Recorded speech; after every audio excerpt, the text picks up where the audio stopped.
Bien. Alors, maintenant, nous allons reprendre la lettre G. Comment je la prononce? La lettre G, pour la prononcer G, eh bien, il suffit de mettre un A, O, U. G et A, ga. Le A, le G de garçon, et le G de guêpe qui s'écrit avec un U. Pourquoi? Parce que G et A, ga. Un gardien. G et O, go. Gomme. Une gomme. G et U, gu. Une figure. G et L, gle. Une règle. G et R, gre. Un gramme. Ga, go, gu, G, A, ga, G, O, go, G, U, gu, G et L, gle, G et R, gre. Mais si je mets G et I, et G et E, eh bien ça va me faire J. Donc je suis obligée de rajouter un U que je ne vais pas prononcer U, mais qui va me rendre G ce G. Cette lettre G. Cette lettre G. G-U-E, G. Une bague. G-U-I, Gui. Une guitare. Et je rajouterai moi aussi G-I-U-Y, Guy, comme le prénom du garçon Guy. Ensuite, nous avions vu comment des aides pour écrire le son G. Le son G. Et donc, on avait vu que les verbes s'écrivaient toujours de la même manière quand ils sont conjugués. C'est-à-dire que si j'ai le verbe naviguer, fatiguer, le verbe conjugué, je suis obligée de mettre E, R. Et donc, je suis obligée de rajouter un U pour faire naviguer. Sinon, si je ne mettais pas le U, ça leur me donnerait naviger. Or, on navigue, on ne navige pas. Je navigue. Bon, naviguer, je navigue. Obligé de rajouter le U. Mais là, pour ces autres conjugaisons, avec ces autres terminaisons, avec le O et avec le A, je pourrais ne pas le mettre. Mais les mots de la même famille s'écrivent toujours de la même façon. Mais les verbes s'écrivent toujours de la même manière, ils gardent le U du G lorsqu'il y a une terminaison qui est différente, qui nous permettrait de ne pas le mettre. Eh bien, je le garde quand même. Et nous avons vu qu'un jogging et un second avaient des orthographes un peu particulières. De G, ce n'est pas un nom en français. Et une seconde, normalement, il y a marqué seconde. Le second.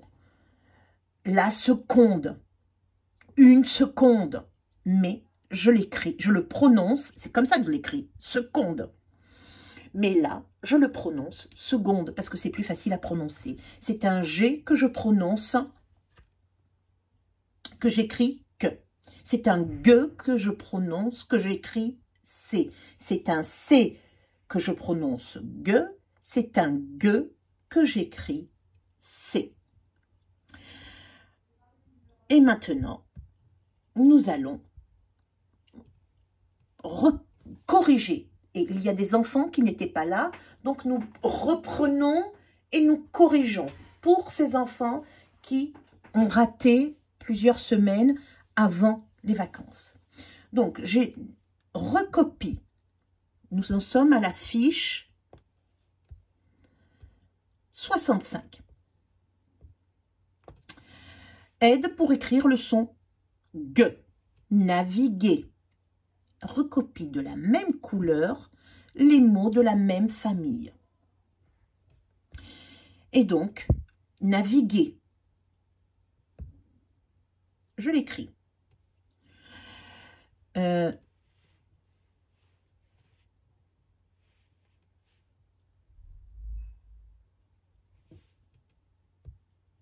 Nous naviguons. En dessous. Nous naviguons. Et là, je n'ai pas besoin, je n'aurai pas besoin du U normalement.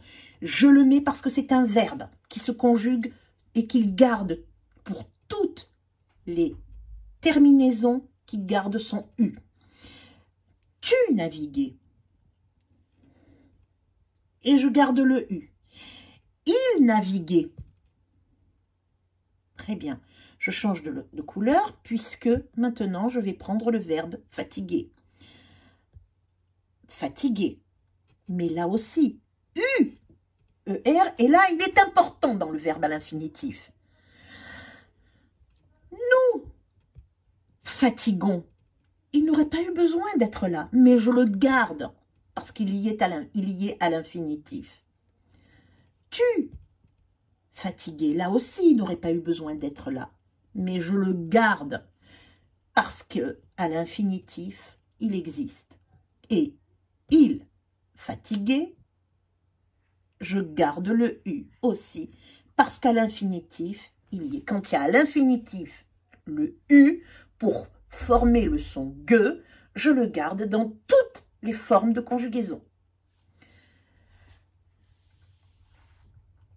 Complète les phrases avec le mot jogging, que je lis jogging. Il y a marqué jogging. Il y a marqué jogging, mais je le lis jogging. Seconde. Mon frère fait un jogging. Il y a écrit encore autre chose, mais c'est un mot en anglais. Je ne le prononce comme en anglais. Et une seconde est une durée très courte. Voilà. Nous avons vu le mémo ensemble. Et donc maintenant, le verbe tanguer et zigzaguer. Ah, ben là aussi, ce sont des verbes. Et qui nécessitent un U pour faire le GE. Tanguer, zigzaguer. Eh bien, puisque à l'infinitif, tanguer et zigzaguer prennent un U obligatoire pour pouvoir sortir le son GE, eh bien, quand je vais les conjuguer, je vais les garder. En ce moment, le bateau, le verbe tanguer, en ce moment, le bateau tangue, bravo. Hier, la tempête était forte et le bateau tanguait, bravo. Quand le vent se calmera, le bateau ne tanguera plus. Et là, il est obligé. Là aussi, il est obligé. Mais il n'aurait pas été nécessaire normalement puisqu'il y a le A. Mais je le garde. C'est un verbe. Et le U reste dans toutes les conjugaisons. Pareil pour le mot zigzaguer. La moto, c'est du présent. La moto zigzague entre les voitures. Car il y a des encombrements. Zigzag. Hier, ma voiture, donc c'est du passé, ma voiture zigzaguait et je garde le U, même s'il y a un A après. Maintenant, complète les mots avec les syllabes. Gue, voilà, ça va être un U, gu, gue, gu, gon, certainement c'est une conjugaison, gour, gant, go, gui. Alors,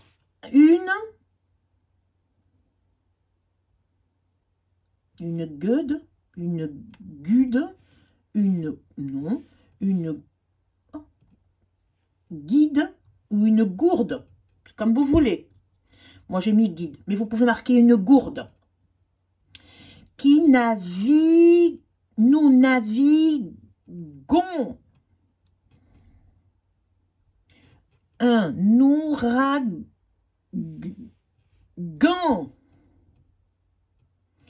Une fatigue. Bravo.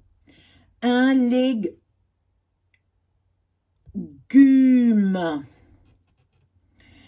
Une